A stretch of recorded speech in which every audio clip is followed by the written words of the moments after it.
You did an incredible documentary on SafeMoon. The title is "I Uncovered a $1 billion Fraud." Can you tell me the story of SafeMoon? Sure. So, SafeMoon was a crypto coin that exploded on the scene in 2021, I think, at this point. Sorry, I'm losing track of my years. 1 year in crypto is like 5 years in real life.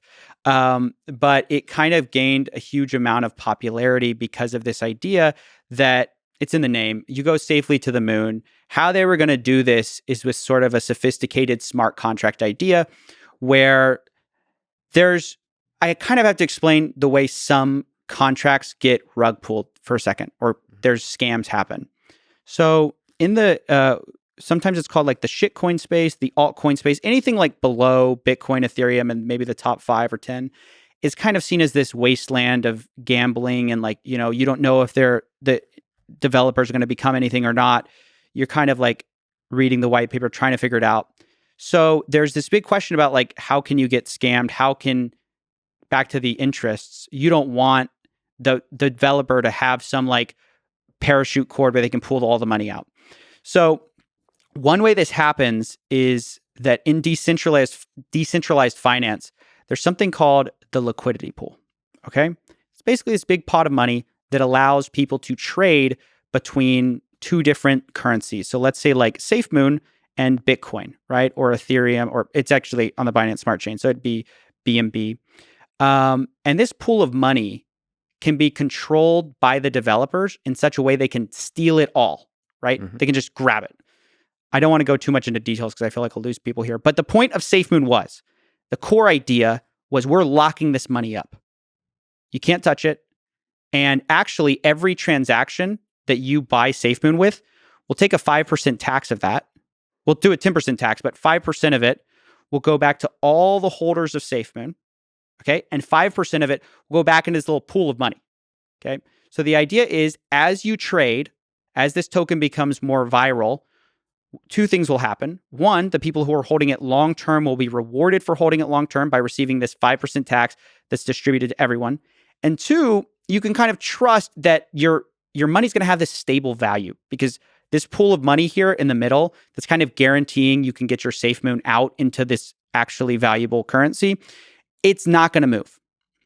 So the story of SafeMoon was that fundamentally this was not the case. They promised that this money was going to be locked up. It was not actually locked up at all. They said it was automatically locked up. You don't have to worry about it.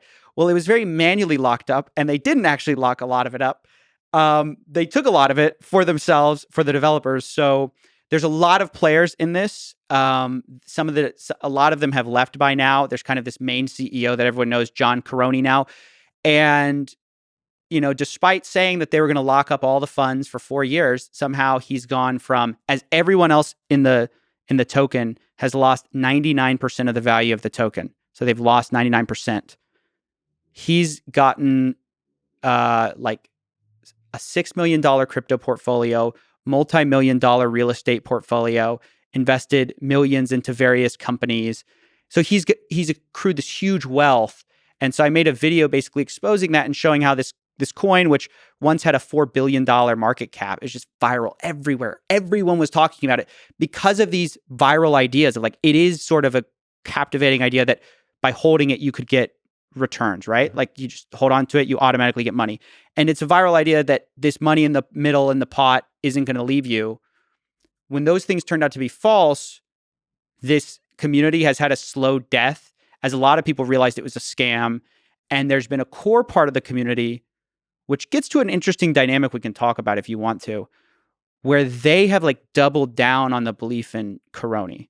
And so part of it was out of a hope to let those people know what was really going on in their coin and like hopefully save some of them. Not in like some altruistic sense, but like, or not in like some like I'm like a hero sense, but in the sense of like I think a lot of them didn't know, like literally didn't know. So just sort of like as a public service, letting them know so they could get their money out and hopefully save themselves a lot of pain and suffering.